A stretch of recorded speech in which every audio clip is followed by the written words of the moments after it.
Орой унтахтаа амаа ангааж огт болохгүй. Гэтэл энэ охин үг авсангүй. Тэгээд нэг шавж чимээгүйхэн ам руу нь шургачихлаа. Харин дараа нь болсон явдал. Хин хүний ухаан санааг орунгоор нь эргүүлэхээр жигтэй байв. Маргааш өглөөс ирэхэд Ли юу ч хэвийн бус байгааг анзаарсангүй. Тэр урдын адас сургуультай хичээлдээ явлаа. Гэтэл ард нь суусан ангийн хүүхэд гинэт олж харжээ. Лигийн нуруунд дээр цохон шивээс шинээр гарчихсан байв. Тэр сайн харж шалгах гэж байтал багш нэр дуудаад зогсоочихв. Бүр муухай. Багш бүр Лигийн ээж рүү залгаж хов хүргэв. Хичээл дээр багшаа хүндэлдэггүй бас байнга ярьдаг гэжээ. Ээжийнхээ зэмлэлийг сонсоод Ли хариу хэлэхч дургүй байв. Шууд ууртаагаар аягаа шидчихэд гараад явлаа. Түүний дотор үнэхээр асар гүн хорсол нуугдаж байжээ. Тэр нууцыг зөвхөн нэг ангийн дотны найз нь л мэддэг байв. Саяхан Лигийн саажилттай аав. Дээрээс унаж газар дээрээ нас барсан. Хөршүүд үүнийг зүгээр л осол гэж боджээ. Харин Ли аавыгаа амиа хорлсон гэж боддог байв. Яагаад гэвэл тэр ээжигээ ажлын газрын урт үстэй бүсгүйтэй нууцаар холбоотойг мэдсэн. Ялангуяа аав нь нас барсны дараа тэр хоёр бүр юунаас ч эмээлгүй болчихсон. Урт үстэй бүсгүй бүр ээжийнх нь өргөнд хоногч болсон. Ли арайхийн самаа барьж хэрүүл үтсэнгүй. Лигийн бодлоор яг энэ эмэгтэйн сгагаар гэр бүл нь бараг сүрч дууссан байлаа. Ялангуяа Лигийн ганц дүү Шон аавынхаа үхлийг нүдээр үзсэн цагаасаа хойш дахиж нэг ч үг дуугараагүй. Лигийн гэрийнхэн өдөржин амьсгалт авчтан дарамттай уур амьсгалт байлаа. За одоо чи хэлтэй хитгэн үг шүү дээ. Хөө яха, яагаад дандаа намайг ширтээд байгаа юм? Тэр орой урт үстэй бүсгүй урдын адил Лигийн ээж дээр ирэв. Гэтэл замын хажууд Лиг олж харав. Тэр замын хажууд мансуурсан мэт гөлөрч зогсож байлаа. Гартаа бас бөөн загсны утас атгсан байв. Сониучрхан дөхөж очмогц. Ли ямар ч шинж тэмдэггүйгээр гинт газарт сулран онов. Аз болоход удалгүй. Тэр дахиад хивэндээ орлоо. Ээж нь охиноосоо сая юу болов гэж асуухад Ли гинт нэг юм хэлв. Би дур мэдэн шивээс хийлгээгүй. Гэвч удалгүй тэр анзаарав. Өдрийн тэр цохон шивээс алга болчихжээ. Ээж нь загсны утсыг мэл гайхан ширтэж сэтгэлдээ улам түгшиж эхлэв. Тэр үед бурт үстэй бүсгүй хурч ирээд тайвшруулна. Ли нойрондоо явдаг өвчтэй болсон байж мэднэ гэв. Ийм өвчин аюул ихтэй. Эртхэн эмчлэхгүй бол болохгүй гэв. Ингээд ээжийнх нь зүрх бүрч их сандрав. Маргааш нь Лиг дагуулад эмнэлэгт үзүүлв. Гэвч шинжилгээний хариу өөлөх юмгүй гарлаа. Эмч бүр Лигийн хөл дээрх шивээс гоё юм гэж магтав. Охин тэр дороо зочоод ухсхийв. Энэ удаас тэр бүр мөсөн итгэв. Тэр итгээд шивээс өөрөө байраа сольдог аж. Дараагийн хитэн хичээлийн турш Ли сэтгэлээ төвлөрүүлж чадсангүй. Дундуур нь ариун цэврийн өрөө рүү гүйж орон шалхтал. Нөгөө цох нь хүзүүнийх нь доогуур оччихсан байв. Тэр сандарсан хിവэр энэ нууцаа дотны найздаа хэлв. Өөрийгөө бузар юмд орооцолчихлоо гэж боджээ. Гэтэл найз нь ямар ч цохын шивээс олж харсангүй. Тэгээд инээд чүрмээр өрөвдмөр байдалтай санваартан дээр очиод үзүүлэх гэж хэлв. Санаанд оронгүй Ли тэр тоглоомын үгийг үнэн гэж авчихлаа. Өдийн хичээл тараад ойролцоох сүмд хурч ирэв. Ли санваартныг олж өөрийгөө чөтгөрт эзэмдүүлсэн байж магадгүй гэж ярив. Гэвч санваартанд чөтгөр зайлуулахыг зүгээр л кинонд гардаг зохиомол зүйл гэж хэлв. Хэрв би тавгүй байвал эмнэлэгт очиж эмчээс тусламж авах ёстой гэлээ. Гэвч Ли бууж өгөхийг хүссэнгүй. Тэр урьдчилаад мэдээлэл судалчихсан байв. Сүмд чөтгөр зайлуулах зан үйл байдаг байлаа. Энэ үгэнд санваартан баггүй уурлав. Хэрв чөтгөр зайлуулах зан үйлийг эхлүүлэхийг хүсвэл заавал баттай нотлогоо гаргах ёстой. Өөрийгөө чөтгөрт эзэмдүүлснээ нотлох хэрэгтэй. Ингээд тэр Лигийн хүсэлтийг шууд нэцав. Санваартан бүр тусгаалan нэг гэлмаг түүнтэй хамт гэрт нь явуулав. Лигийн ээж энэ байдлыг хараад ихэд цочирдов. Энэ их хүн бүр. Охин нь ийм байдалд орсныг мэдээгүй явжээ. Тэр гэлмагаас дахин уучлалгүй. Тэгээд босоод гал тоогоо руу ундаа хийхээр явлаа. Гэтэл дээрээс гинэт хачин чимээ гарчээ. Гэлмаа яаран босоод Лигийн өрөө рүү гүйлээ. Тэгээд аимшигтай дүр зургийг олж харав.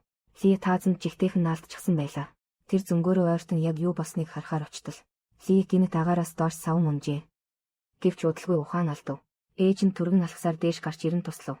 Охиноо өргөж орон дээр хэвтүүлв. Гэтэл дараагийн агшинд Лигийн бие татган чичирч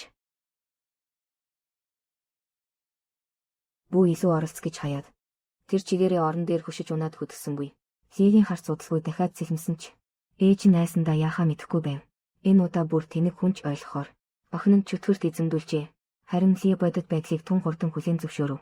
Тэр үүнийг ээж нь шин амрагтай босноос нэг их дор биш гэж боджээ. Харин нөгөө гэлмаа сандран сүм рүү буцаж гүйлээ. Тэр анхандаа Санваартнаас аврал ирэх гэсэн ч очиход тэр газар унсан чихтэй ухаангүй байв. Харин энэ үед Ли интернетээр чөтгөр зайлуулах аргыг хайж байлаа. Тэгээд санамсаргүйгээр Кадан гэдэг чөтгөр хөөгчийг олж харжээ. Тэр бузар сүнсийг үргээх талаар өвөрмөц үзэлтэй. Интернетэд цөөнгүй хүний шүтэн болсон нэгэн байв. Ли яг улааран үзэж байтал гарынх нь арьсан доогуур өт хорхоо гулгахыг анзаарав. Тэр даруй гэрлээ асаан шалхтал нөгөө хорхоо бүр нүүр рүү мөлхөж иржээ. Сандарсан Ли ариун цэврийн өрөө рүү ухсхийв. Тэгээд эргэлзэлгүй хутга шүүрэн авлаа. Хажуу өрөөнд унтаж байсан ээж нь охиныхоо ёолох чимээг сонсов. Тэр дууг даган яаран ариун цэврийн өрөөнд иртэл. Цусандаа будагдсан Ли гартаа хутга хатгсан байлаа. Ээж нь сандрам ухасгийж очиод болиулав. Аз болж цагтаа олж харжээ. Лиад ердөө өнгөж шархал байсан. Энгийн боост хийсний дараа ноцтой зүйл болсонгүй. Бүрд сонин давхцлаар тэр хоёр танхимд Гэлэнмаатай тааралдав. Санваарт нь идэвшгүй өвчин тусч байдал нь улам муудаж байжээ. Гэлэнмаа түүнийг эмнэлэгт бүтэн өдөр асарчээ. Одоо Лиагийн байдалд тэр ч нэг их тус болж чадахгүй байв. Тиймээс Лиагийн ээжид Библийн өгч сэтгэлээ илэрхийлэхээс өөр аргагүй болов. Буцах замд Лиагийн ээж сэтгэл нь дэнсэлчихсэн мэт байлаа. Тэгээд давхиж явсан машинтай шахуу мөргөлдөгдөхөв. Лиагийн өнгө аяс тун хатуу байв. Та намайг аав шивнийн үхээсэ гэж хүсэж байна уу? Магадгүй энэ мөчөд Лиагийн ээж анзаараагүй байж болох ч. Их охин хоёрын эвдэрхий харилцаа чөтгөрт эзэмдүүлэхээс ч илүү ноцтой байлаа. Лиа олонтаа эргэлзсэний эцэст цахимд алдарсан чөтгөр хөөгч Каднаас тусламж хүсэж үзэхээр шийджээ. Гэвч нөгөө хүн урилгыг амгацаа. Тун удалгүй гэрт нь хүрээд ирэв. Лиаг дөнгөж харангуйтаа Кадн түүнийг чөтгөр шүглсэн гэж шууд дүгнэв. Тэгээд тэр чөтгөрийн хүч тасралтгүй өсөн нэмэгдэж байв. Яаралтай зайлуулахгүй бол болохгүй байлаа. Лиагийн их арай л итгэж ядан эргэлзэв. Гэвч охиныхоо амь насны төлөө тэр Каднд чөтгөр зайлуулахыг зөвшөөрөхөөс өөр аргагүй болов. Гэхдээ түүний хүсэл тун хачин байв. Зөвхөн өөрөө л дэрэгдэнд байх ёстой гэжээ. Унтлагын өрөөний хаалгыг чанга хаасны дараа тэр Лиад гэгдэх ариун ус уулгав. Гэтэл удалгүй. Лиа мансуурсан мэт нам унтчихв. Хэн ч ийм юм болно гэж сансангүй. Кадн зам үйлийг огт ихсүүлсэнгүй. Харин муухай инээмсэглэн бузар гараа сунгав. Гэтэл хамгийн эцэгтэй мөчөд ухаангүй хөвцсөн Ли гинэт огцсон мөндөв. Түүний хоёр нүд бэх шиг тас хар болов. Тэгээд адгийн амтан гэж зандарлаа. Кадн үл үзэгдэх хүчинд цохиулан шидэгдэв. Ли сөнг хоолоогоор асуув. Чи чөтгөр зайлуулна гэж хичнээн охиныг бузарласан бэ? Лиагийн их юм буруудаж байгааг анзаарахад Кадн хоосон харцтайгаар доош бууж явахыг л харав. Тэр шууд гал тоогоо руу орж хутагчаан хатгав. Тэр мөн лөөрчин эцэст нь хүртэх ёстойгоо хүртэв. Харин тэр үед Ли гүн нойронд автаж бие доторх чөтгөр нь өөрийг нэг удаа аварсныг огт мэдсэнгүй. Маргааш өглөө эрт Лиагийн их охиныхоо нүүрэн дээрх шархыг цэвэрлэж байлаа. Хөмсгөнийх нь хоорондын гуниг огт арилсангүй. Гинэт гадаа хаалганы хонх дуугарав. Хаалгаа нээгээд хартал Лиагийн ангийн дотны найз байв. Тэр өмнө нь чөтгөр шүглсэн тухай сонсоод маш их мэдээлэл ухаж үзжээ. Санамсаргүйгээр Лиагийн шивээстэй төстэй цохын дүрс олж мэдэв. Домогт энэ нь эртний нэгэн чөтгөр гин. Амьд хүний бие цохоор дамжин шүглдэг аж. Нийтлэл дотор чөтгөр зайлуулах нарийн алхмууд бичээстэй байв. Ашиг болох хэсэг нь тодорхойгүй ч тэр хоёр туршаад үзэхээр шийджээ. Тэгээд хөнгөн усан цамхгийн доор очив. Ли зааврын дагуу 5 хошууд дүрс зурлаа. Гэвч зам үйлийн хамгийн сүүлчийн алхамд их хэмжээний цус хэрэгтэй байв. Тэр хоёрын хинэнч амь хөнөөхийг хүссэнгүй. Тэгээд бие рүүгээ булзааруулсаар байв. Гэтэл Ли ямар ч шинж тэмдэггүй гинэт ухаан алдав. Тэнгэр минь. Түүнийг сэрхэд бүрэн харанхуй болсон байв. Ердийн аргаар чөтгөр зайлуулах нь бүтэхгүйг ойлгосон Ли. Гинэт итгээд санаа олж шавжныхоор хэрэглэхээр шийдэв. Бие доторх цохыг устгахын тулд үр дүн нь таамагласнаар охин дахин газар унав. Аз болж цадсан хэмжээ нь их биш байжээ. Үгүй бол энэ жаахан амь үнэхээр дээсэн дөрүүн дээр очих байв. Мансуурсан мэт нойрноосоо сэрээд Ли ихийгээ тойрон угаалгын өрөө рүү орлоо. Тэгээд тойл дундуур өнөөх чөтгөрөө эцэст нь харав. Тэр нөгөөдөө хурдан зайл гэж хэлэхэд чөтгөр харин чи л өөрөө илүү чөтгөр шиг харагдаж байна гэв. Би ингэж ирсэн дандаа чамайг хамгаалсан хэрэг гэв. Ли үл мэдэг инээмсэглэл тодруулан эцэст нь тэр чөтгөрийн сул талыг олж мэдэв. Тэр нь үхлээс айдаг явдал байлаа. Ийхүү нүд ирэмхийн зуур маргааш болов. Сайхан сэтгэлтэй Гэлэнмаа урилгагүй ирэв. Тэр Лиаг үнэхээр санаанаасаа гаргаж чадсангүй.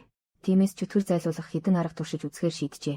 Гэвч Гэлэнмаад энэ талын ямар ч туршлага байгаагүй. Тэр зөвхөн цахимаас олсон мэдээлэлтэй л найдаж байв. Эхлээд Лиад загалмай зүүлгэв. Ли ч бас тун дуулууртай байлаа. Зүйлдээ зүгээд номхон хэвтлээ. Гэлэнмаа Библийг гаргаж ирээд чангаар уншиж эхлэв. Би чамд тушааж байна. Энэ биес даруй зайл. Гэвч Ли огтхон ч хариу үзүүлсэнгүй.